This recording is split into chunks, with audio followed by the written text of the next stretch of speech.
রাইতো যে বিরিয়ানি খাইলাম, তোরা তো জীবন আমার বেশি দেস না, আমার বেশি দিলি কারণটা কি রে? টগর ছাগল তোর আরে ব্যাক করে দে। না, তোর ভালোবাসি, তুই পরিশ্রম করছিস মেলা না রে। রাইতো তো আমি কিছু করছি না, তোরা ছাগল কাটলি, উনু যাইবার দিলি না, খালি সেখানে চালাই না দিলাম, তোরাই রানলি। আর তুই ওনে গেলে তুই বেজাল হয়তো তোর ছাগলটা না খুঁজা। তুই খালি হাতে পয়সা কে রে? অগর ছাগল তো রাই তো হেলো নিয়ে খায় রাফা এলে কি আমরা বুঝবাম নাহি। এই গেন্দা ছাগলটা দেখছিলি, ছাগলটা পাইতাছি না সহলেতে। ছাগল করতে আনছস? এই ল যাইগা কাম আছে। এর লাগে তো কই আমার বেশি বেশি দেয় গেলে গিয়া গেন্দা কি বেশি বেশি দেয়? কিছুই না জানি ওই খারো ইবা। না রে বন্ধু যাইগা কত কাম দেশে দুটা দৌড় লাগবো।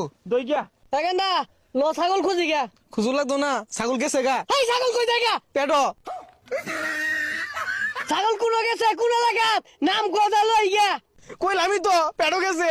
এই হারাম দুইটা আছে না, আমার বয় তো আঙ্গুর গলিতে ছাগল নিছে, আমারও তো একবারও দিছে না।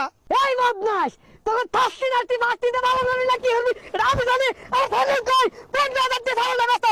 ওই বদমাশ আরে খাবো কইলাম চলো খাবো। ও চাচা কোন রুমে হেলে খায় আছে বাদ দিন তো। আর এটা খাচ্ছে। খাবো খাবো এই খাবো। আমার ছাগলটা 15,000 টাকা বেচতাম, ছাগলের টাকা দে। আরে চাচা আঙ্গুর কি আর দূর, আইনের বুলাই তো আঙ্গুর লগে আছিল কমাই সেরুন আর গেলে কি হইব, আঙ্গুর গুলিতে আছে তিলু এগা এলিগাই তুলু হইছি। মারা খাওয়াই দিলি। নতুন বছরে বন্ধু বন্ধুরে বাস দে। হ্যাঁ নিজে বাসলে বাহের নাম ল যাইগা আইনের পোলারি দুষ ক বড় ছাগল আঙ্গুর গলিতে আছে। বদমাস জন্মে ছাগল খার জন্মে থাস্তি নাস্তি ফাস্তিতে ভালো হরগা। আমার ছাগল খায় 15,000 টাকা।